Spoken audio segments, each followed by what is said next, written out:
तो hello everyone, अब अपन start करते हैं चैप्टर 11 जिसका टाइटल है description device volume and open interest. तो फर्स्ट अपन देखते हैं।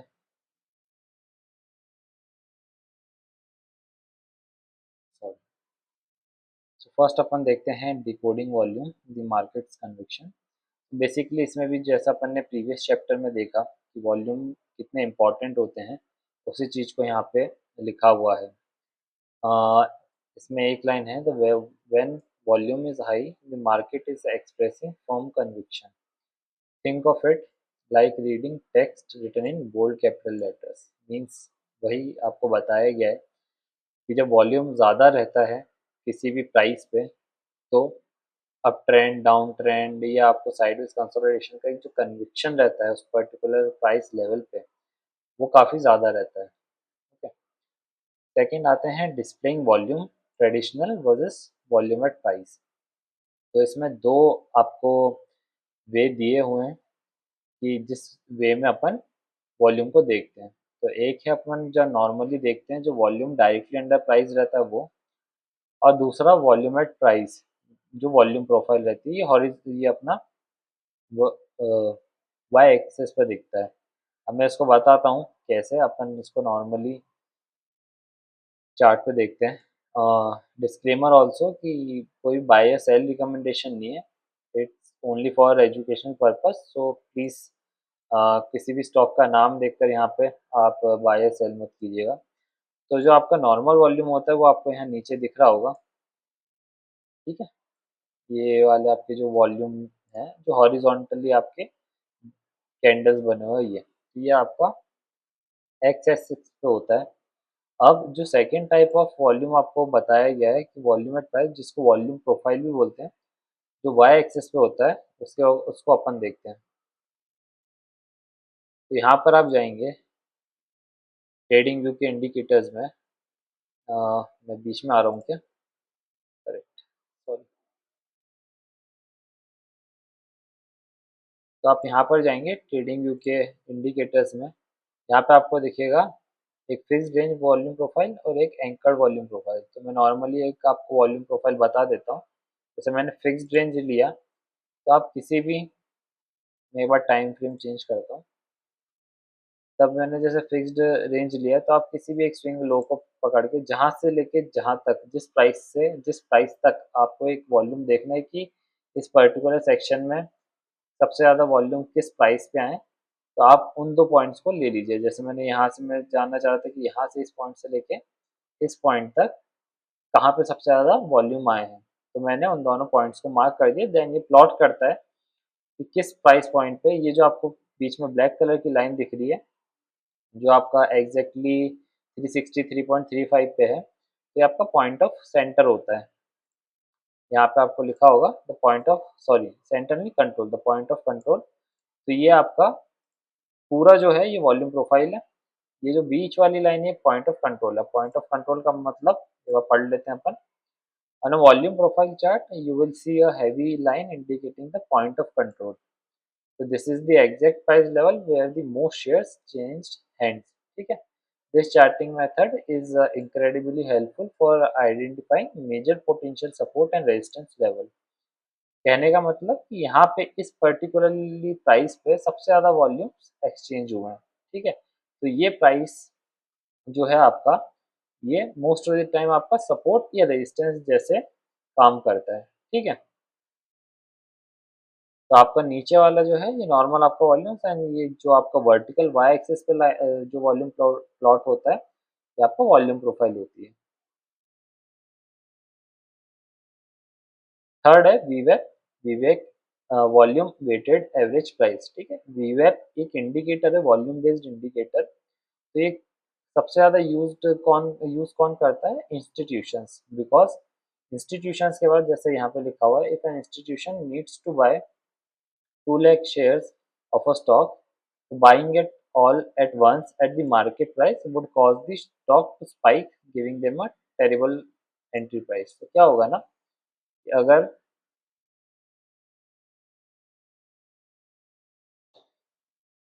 किसी प्राइस पे, फॉर सपोज 150 प्राइस है, इस पर्टिकुलर प्राइस पे इंस्टीट्यूशंस को बिग बाइंग करनी है, ठीक है। तो अगर उन्हें एक साथ सारी चीज़ें खरीद ली तो प्राइस एकदम से काफ़ी ज़्यादा शूट अप कर जाएगा, वॉल्यूम्स काफ़ी ज़्यादा आ जाएंगे। तो वो क्या करते हैं ना, उनको चंक्स में तोड़ देते हैं अपने ट्रेड्स को। तो वो फिर हो सकता है कि 150 से 160 की प्राइस रेंज में थोड़े थोड़े थोड़े थोड़े थोड़े थोड़े थोड़े वॉल्यूम्स में अपने ट्रेड एग्जीक्यूट करें।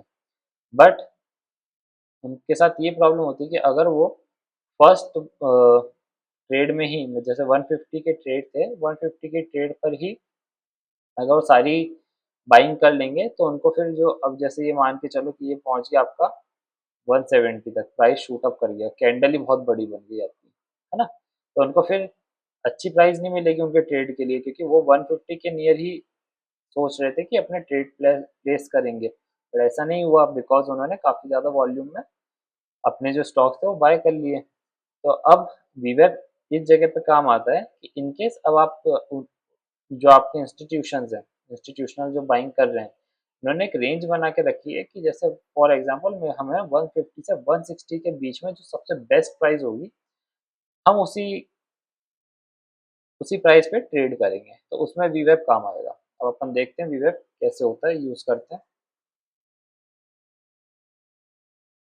इसमें एक एग्जांपल भी लिखा है, अपन उसको एक बार पढ़ लेते हैं पहले कि वीवेब gives more importance weight to minutes when a lot of shares were traded, ठीक है। Think of it like this कि अगर 1 मिलियन के शेयर्स ट्रेड हो रहे हैं $50 पे, that price matters a lot, ठीक है। बट अगर सिर्फ 1000 शेयर्स ट्रेड हो रहे हैं 51 प्राइस पे, तो वो that price matters very little, ठीक। तो अगर $50 पे आपके 1 मिलियन शेयर ट्रेड हो रहे हैं, तो वो प्राइस आपके लिए इंपॉर्टेंट है बिकॉज इंस्टीट्यूशनल बाइंग कर रहे हैं वहाँ पे, बिग प्लेयर्स आ रहे हैं। बट अगर वहीं पे अगर आपके सिर्फ 1000 शेयर ट्रेड हो रहे हैं आपके $51 पे, तो $51 अपने लिए इतनी बड़ी बात नहीं है, बिकॉज यहाँ पे सिर्फ रिटेलर्स हैं, मतलब 51 का जो प्राइस लेवल है वो एज सच इम्पॉर्टेंट नहीं है, ठीक है। तो अपन वीवेब को देखते हैं।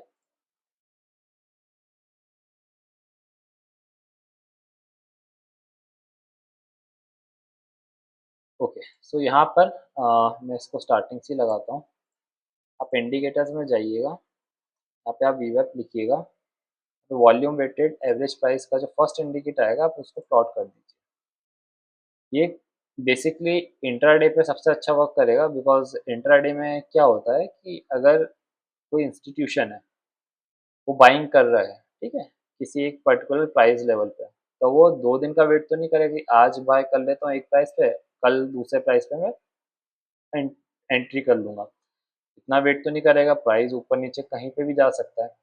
सो वीवेब का जो इंडिकेटर है वो पर्टिकुलरली इंट्राडे के टाइम फ्रेम के हिसाब से बनाया गया है, ठीक है। इसमें क्या होता है, मैं आपको पहले एक बार सेटिंग दिखा देता हूँ।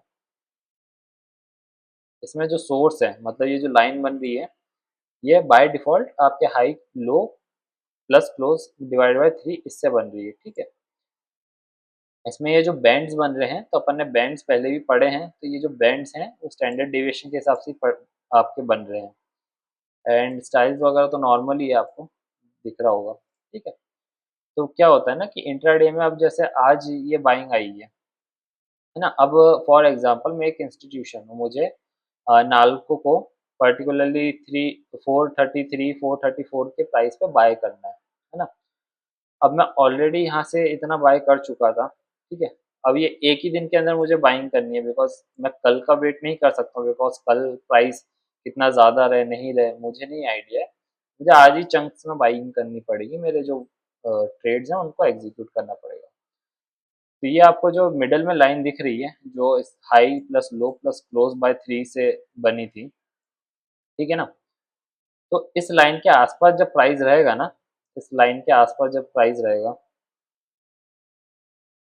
ये जो लाइन है आपकी जो बीच वाली है, तो मैं ये कंडीशन लगा लेता हूँ एक कि इस प्राइस के आसपास, मतलब ये आप आज 433 की बनी है, तो इसके आसपास जब भी प्राइस रहेगा मैं अपनी बाइंग कंटिन्यू रखूंगा। तो ये सेलिंग कौन कर रहा है, सेलिंग सेलर्स कर रहे हैं, रिटेलर्स या अदर इंस्टीट्यूशनल पार्टिसिपेंट्स या कोई भी अदर मार्केट प्लेयर जो इस पर्टिकुलर चार्ट में ऐसा उसको लग रहा है, उसका कन्विक्शन है कि ये शायद प्राइस यहाँ से नीचे जाएगा, तो वो सेल कर रहे हैं।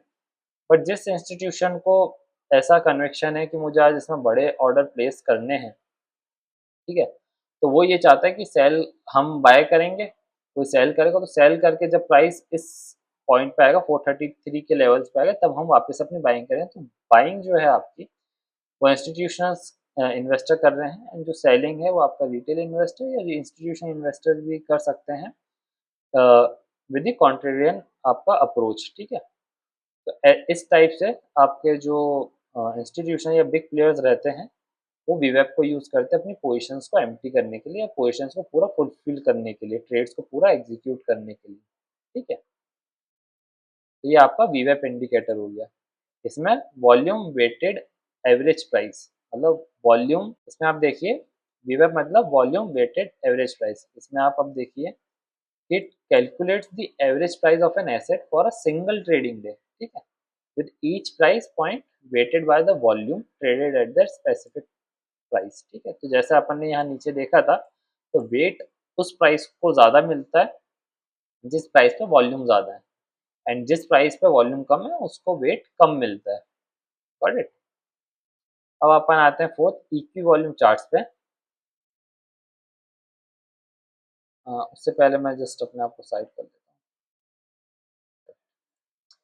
तो अपन देखते हैं इक्वी वॉल्यूम चार्ट को। तो ये अपन ने पहले भी देखा हुआ है, बट फिर मैं एक बार आपको बता देता हूँ, not a buy sell recommendation. Kite का प्लेटफॉर्म ओपन है, एंड अपना नॉर्मल जो कैंडल स्टिक पैटर्न रहता है उसको आप वॉल्यूम कैंडल्स अगर आप करेंगे, तो आपको दिखेंगे कि कैंडल्स जो हैं, जैसे ग्रीन बिग कैंडल्स आपको दिखी होंगी, तो इस ग्रीन कैंडल ये रिप्रेजेंट करेगी यहाँ पे कि जो आपकी हाइट है, पूरी रेंज है, ये आपका प्राइस डिटरमाइन कर रही है कि कितना प्राइस बढ़ा है। जैसे आपको ऊपर यहाँ पे विजिबल होगा, इस जगह पे आप देखिएगा, मैं कर्सर ले जाता हूँ कैंडल पे, तो इस जगह पे आपको दिख रहा है कि प्राइस जो है वो ऑलमोस्ट 11% मूव कर रहा है।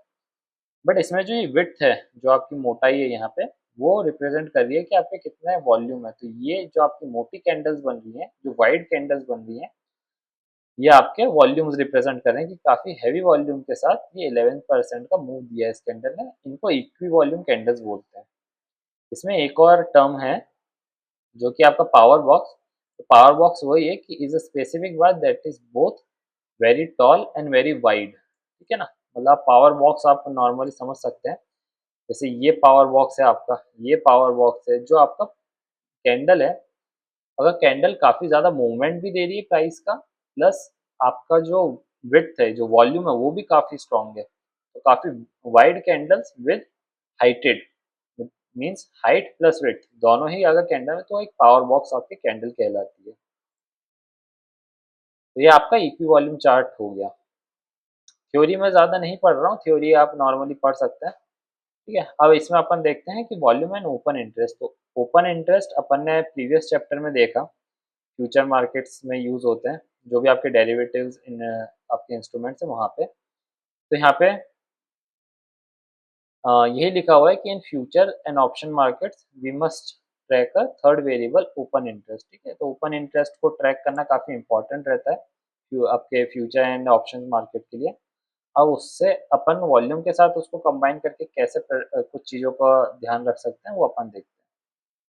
तो the decoder ring for open interest. तो अगर आपका जो प्राइस है वो राइज हो रहा है, प्राइस ऊपर की तरफ जा रहा है, आपका वॉल्यूम जो है वो ऊपर की तरफ जा रहा है, एंड आपका फ्यूचर एंड ऑप्शन जो एफ एन ओ है उसके अंदर आप अगर देख रहे हैं कि आपका जो ओपन इंटरेस्ट है वो भी ऊपर की तरफ जा रहा है, उसका मतलब क्या होता है, मतलब तीनों ही सेम डायरेक्शन में जा रहे हैं। आपका प्राइस जो है वो राइज कर रहा है, वॉल्यूम जो है वो भी काफ़ी स्ट्रॉन्ग है, एंड आपका ओ आई है वो भी बढ़ रहा है, ठीक है। तो ये तीनों कंडीशन जब मीट हो रही हैं आपकी, मतलब आपके नए बायर जो हैं वो आ रहे हैं, ठीक है। अप ट्रेंड जो है वो वन टाइप से, एक टाइप से कंफर्मेशन है कि अप ट्रेंड जो है आपका वो कंफर्म्ड है और वो स्ट्रॉन्ग अप ट्रेंड है आपका। ऑन दी अदर हैंड अगर आपका प्राइस जो है वो फॉल नीचे की तरफ आ रहा है, प्लस आपकी जो वॉल्यूम है वो राइज हो रहे हैं, ठीक है। तो आपका प्राइस नीचे आ रहा है, वॉल्यूम आपके जो है वो राइज हो रहे हैं, और आपका जो ओपन इंटरेस्ट है वो भी इंक्रीज हो रहा है।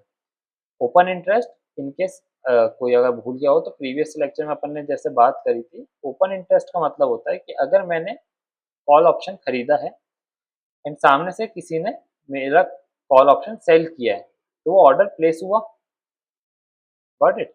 वो ऑर्डर प्लेस हुआ तो उससे आपका जो ओआई है वो इंक्रीज होता है, मतलब नंबर ऑफ पार्टिसिपेंट्स कितने हैं उस पर्टिकुलर कॉन्ट्रैक्ट के लिए, गॉट इट। और अगर मैं अपना कॉन्ट्रैक्ट जो है वो क्लोज करता हूँ, ठीक है, तो आपका जो ओपन इंटरेस्ट है वो डाउन होता है ना। तो अगर मैंने क्लोज किया तो डाउन हो रहा है, तो इसलिए ओपन इंटरेस्ट फॉल होता है। राइज क्यों हो रहा है? जब उसके अंदर और न्यू जो आपके इन्वेस्टर या ट्रेडर्स हैं वो एंट्री या पोजिशंस बना रहे हैं, ठीक है। तो अगर प्राइस नीचे जा रहा है ना, और आपका जो वॉल्यूम है वो ऊपर जा रहा है, प्लस उसके अंदर और ऑप्शंस एंड फ्यूचर्स में आपके ओपन इंटरेस्ट जो है पोजीशंस बन रही हैं, तो उससे आपके ओपन इंटरेस्ट अगर राइज हो रहे हैं, उसका मतलब है कि आपके अंदर जो प्राइस है, जो स्टॉक है, उसके अंदर न्यू शॉर्ट सेलर्स आ रहे हैं। शॉर्ट सेलर्स का आपको मैंने मतलब बताया था कि जो आपके इन्वेस्टर या ट्रेडर्स रहते हैं जो ऊपर की तरफ मतलब हाई पे सेल करते हैं किसी भी स्टॉक को या आपके फाइनेंशियल इंस्ट्रूमेंट को, और नीचे कम दाम पे उसको बाय कर लेते हैं। आप प्रॉफिट दो तरीके से बना सकते हैं, या तो आप कम पे बाय करके ज़्यादा पे बेच दें, which is a long position. आपका सिंपल सा, आपने 10 में चॉकलेट खरीदी, 15 में बेच दी, तो आप लॉन्ग बाइंग वाले एंड से आपने प्रॉफिट बनाया। अगर जो चॉकलेट मेरे पास नहीं थी, है ना, मैंने किसी एक दुकानदार से बोला जो कि अपना ब्रोकर हो गया, कि उनसे बोला कि भैया ये आप चॉकलेट 10 रुपए की चॉकलेट है वो आप मुझे दे दो। उसने दे दी मेरे को, ठीक है, मैं उधारी पे लिए मैंने, ठीक है, उधारी पे ली, और मैंने उसको बेचा 15 रुपए पे, है ना। पर मैंने उससे बस ये बोला कि मैं आपको इसका पैसा शाम तक दे दूंगा। तो ठीक है, वो दुकानदार ने, ठीक है ले जाओ, भरोसे वाला इंसान है, आप ले जाओ।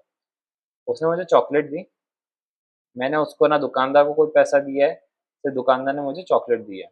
मैंने वो चॉकलेट मेरे दोस्त को बेच दी 15 रुपए में, 15 में बेच दी। अब क्या हुआ, उस चॉकलेट का दाम था असली दाम 10 रुपए, है ना।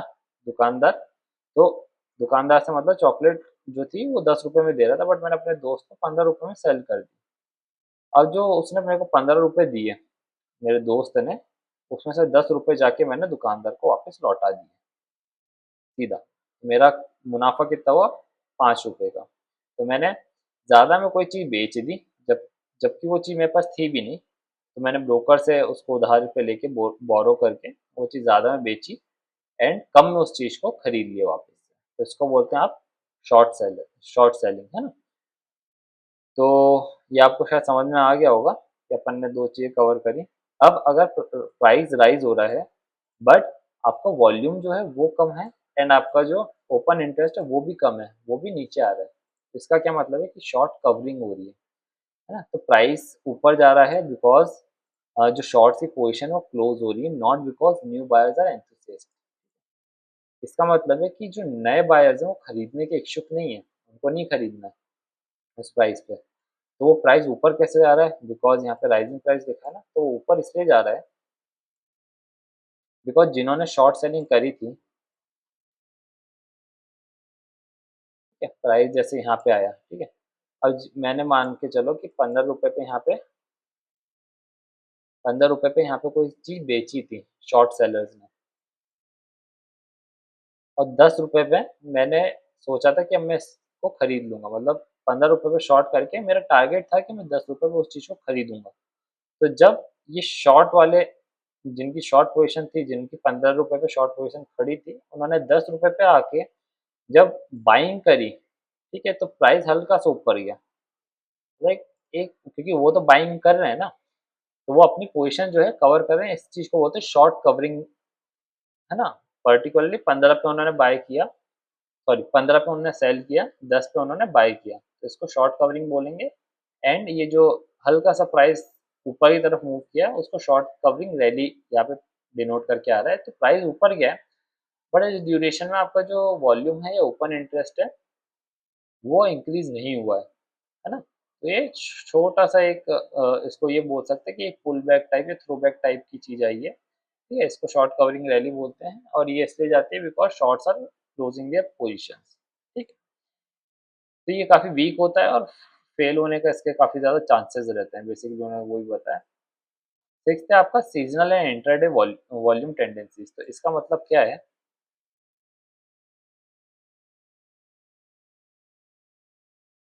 कि technical analyst must be aware of calendar based volume trend so they don't miss interpret light volume as lack of conviction when the market is just naturally sleepy। इसका मतलब ये है कि टेक्निकल एनालिस्ट को पता होना चाहिए कि किस टाइम पे कितना वॉल्यूम रहेगा, है ना। आप हर टाइम पे ये प्रेडिक्ट नहीं कर सकते कि एकदम से वॉल्यूम डाउन हो गया तो आप सोचो कि अब इसमें इस प्राइस पे कोई खरीद ही नहीं रहा है, या एकदम से वॉल्यूम आ गया तो आप सिर्फ वॉल्यूम का आइसोलेशन में आप जज नहीं कर सकते। अब वो कैसे, वो आप देखते हैं। तो इंट्रा डे का ट्रेंड क्या रहता है कि daily volume is frequently U shaped, मतलब कि दिन में जो सुबह सुबह अपना 9:15 बजे मार्केट चालू होता है तब सबसे ज्यादा वॉल्यूम रहता है, सबसे ज्यादा, ठीक है। और जब लास्ट में 3:30 बजे मार्केट क्लोज हो रहा होता है तब, बट बीच में मिडल लंच, मतलब मिड डे आपका लंच आवर्स में सबसे कम वीक वॉल्यूम होता है उस टाइम पे, है ना। यू शेप्ड का एक पैटर्न आता है। तो ये कुछ बेसिक टेंडेंसीज हैं, है ना, कि किस टाइम पे सबसे ज़्यादा वॉल्यूम आ रहे हैं नहीं आ रहे हैं। फॉर एग्जांपल मैं दिखाता हूँ। अपन ने जैसे यहाँ पे इंट्राडे इसका ओपन किया हुआ तो आप नॉर्मली भी देख सकते हैं कि सबसे ज़्यादा वॉल्यूम जो है, अब जैसे प्रीवियस डे का है, ये 15 अप्रैल का है, तो यहाँ पे सबसे स्टार्टिंग में सबसे ज़्यादा वॉल्यूम आए थे, फिर वॉल्यूम डिक्लाइन होते गए बीच में 12, 12:30, 1 बजे, फिर धीरे धीरे धीरे धीरे यहाँ पे जाके फिर भी आपके 3:15, 3:30 तक थोड़े थोड़े वॉल्यूम और ज़्यादा आने लगे ऐसा। तो आपको ये पर्टिकुलरली ऐसा दिख रहा होगा यू शेप, यहाँ से आया, यहाँ गया, एंड देन नेक्स्ट डे पे एकदम से वॉल्यूम बढ़ गया, तो ये यू शेप्ड आपका कर्व दिख रहा है। ये आपका इंट्राडे टेंडेंसी है वॉल्यूम की। सीजनल ट्रेंड में क्या बोल रहा है कि volume is typically weak in the summer during holiday weeks, ठीक है ना। हॉलीडे है, ठीक है, छुट्टी है, स्टॉक मार्केट कोई करने नहीं बैठा उस टाइम पे, तो आपका सीजनल ट्रेंड में ये है कि समर के टाइम पे आपके जो वॉल्यूम है वो टिपिकली वीक रहते हैं। The north America winter is generally the most active trading season and spikes in volume also reliably occur at the end of the quarter, the end of the year or during option expiration days। तो सीधा सा इसका meaning वही है कि आपके जो volumes हैं वो सबसे ज़्यादा कहाँ पे आ रहे हैं, नॉर्थ अमेरिकन विंटर सीजन के हिसाब से, ठीक है। स्पाइक्स आते हैं आपके जो भी अगर क्वार्टर एंड हो रहा है या एनुअल अगर फाइनेंशियल ईयर एंड हो रहा है, इस टाइम पे आपका ईयर एंड हो रहा है, इस टाइम पे सबसे ज़्यादा वॉल्यूम्स आते हैं, ट्रेडिंग वॉल्यूम्स, ठीक है। फोर्थ अपना मार्केट, सॉरी थर्ड अपना market cycles. Bull markets are typically born in a low volume and die on high volume। का मीनिंग क्या है कि आपका अगर प्राइस ऐसे ऐसे ऐसे ऐसे ऊपर चढ़ रहा है, ठीक है, तो आप देखेंगे कि जैसे यहाँ पे आपका एक्यूमुलेशन हुआ थोड़ा सा, ठीक है, तो ये एक्यूमुलेशन क्या है, धीरे धीरे धीरे धीरे आपके लो वॉल्यूम्स पे होता रहता है। आपके जो बड़े बिग प्लेयर्स हैं, इंस्टीट्यूशनल बाइंग है, वो ऐसे कंसोलिडेशन पीरियड में काफ़ी ज़्यादा एक्यूमुलेट कर लेते हैं स्टॉक को। एंड रिटेलर यहाँ पे ध्यान नहीं देता है, एंड जब तो यहाँ पे आपके जो वॉल्यूम्स रहते हैं वो कंपेरेटिवली लो रहते हैं, ठीक है, तो धीरे धीरे धीरे कंसोलिडेशन में लो हुआ है। अब जैसे ही प्राइस ऊपर की तरफ जाने लगा, एक अप ट्रेंड आपको दिखने लगा, प्राइस ने यहाँ से लेके यहाँ तक पूरा एक रैली दे दी है, तब रिटेलर्स को ध्यान आता है, अच्छा अब अपन इसको पकड़ते हैं, तब फिर एकदम से हाई वॉल्यूम आने लग जाते हैं, जब रिटेलर का पार्टिसिपेशन भी बढ़ जाता है, बट प्राइस तब तक ऑलरेडी रिटर्न्स अपने दे चुका होता है। तो यहाँ पे आप देखिए, bull markets are typically born in low volume. तो जो एक्यूमुलेशन है वो आपका लो वॉल्यूम पे, कम वॉल्यूम पे हुआ था, and die on high volume, मतलब आपका जो बुल मार्केट है वो डाई कब करता है, जब ये ऐसे हाई वॉल्यूम आ जाते हैं, ठीक है, मतलब रिटेल का पार्टिसिपेशन बढ़ जाता है, बिकॉज वो ऑलरेडी प्राइस ने फैक्टर इन कर दिया है, आपके रिटर्न जो है वो ऑलरेडी दे दिए हैं, ठीक है। अब ऑन द अपोजिट हैंड ये होता है कि बियर मार्केट जो है वो usually begins with high volume and eventually die in low volume state. अब इसी का जस्ट मैं कंटिन्यूएशन करता हूँ। अगर यहाँ पे अब ऊपर प्राइस ऊपर ऊपर चढ़ा, तब तक सब खरीद रहे थे, बट अब जिन्होंने यहाँ पे खरीदा था, जिन इंस्टीट्यूशन ने जिन बिग प्लेयर्स ने यहाँ पे एक्यूमुलेट किया था इस रेक्टेंगल जोन के अंदर, उनको तो अच्छे रिटर्न मिल गए, तो अब वो अपनी बाइंग वो सेलिंग करेंगे। सेलिंग करेंगे तो अच्छे वॉल्यूम के साथ वो भी सेल करते हैं। तो यहाँ पे बिग वॉल्यूम के साथ, बिग कैंडल के साथ सेलिंग आ रही है। सेलिंग आई, अब सेलिंग आई तो जितने भी आपके रिटेलर्स थे वो भी चले गए। अब वो चले गए तो अब यहाँ पे बेसिकली क्या हुआ,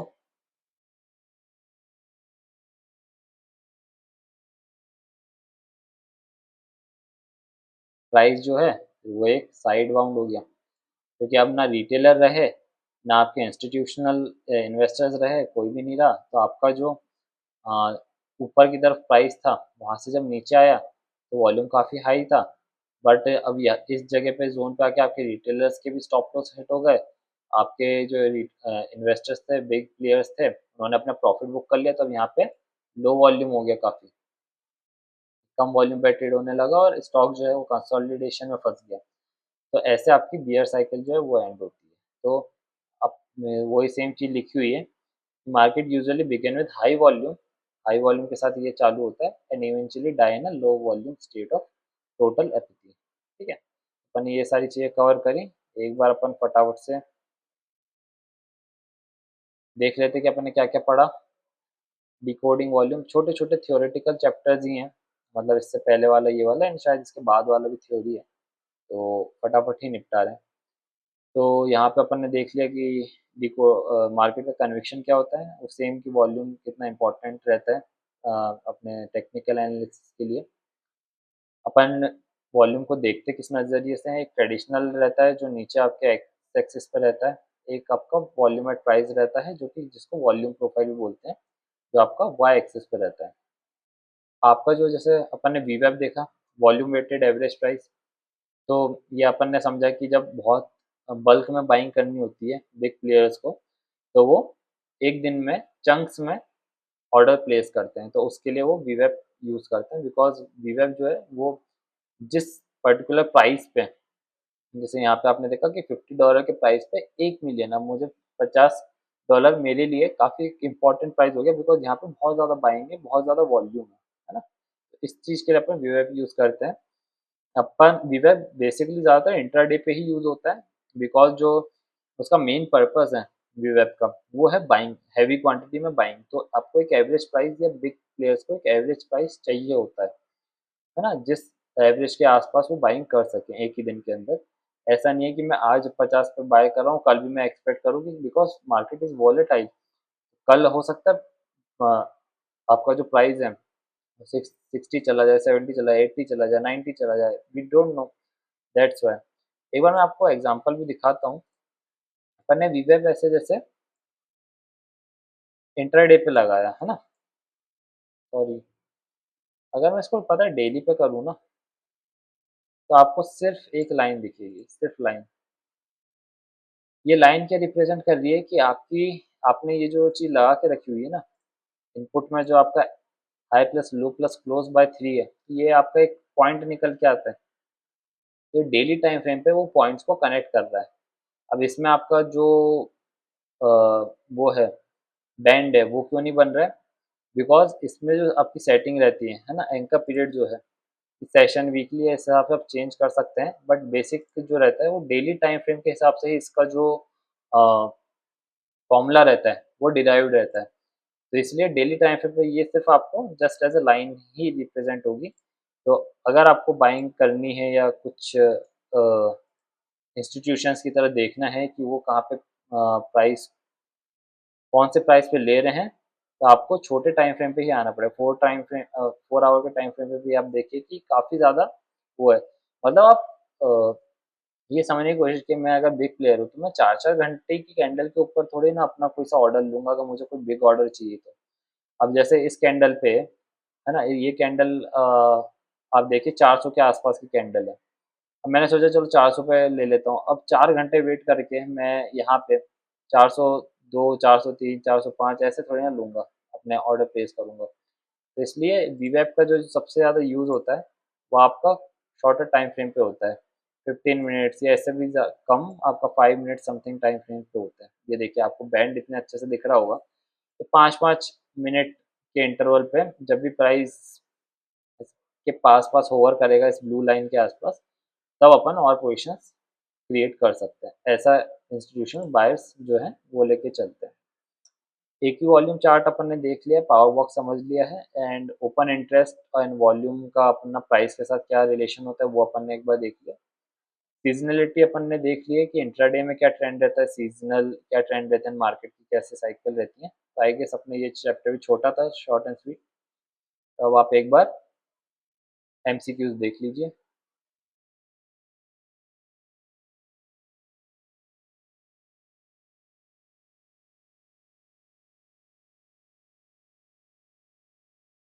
ठीक है, तो आई गेस अब अपन चैप्टर 11 कंप्लीटेड है। अब अपन मिलते हैं चैप्टर 12 में। ठीक है, तो okay, thank you, bye bye.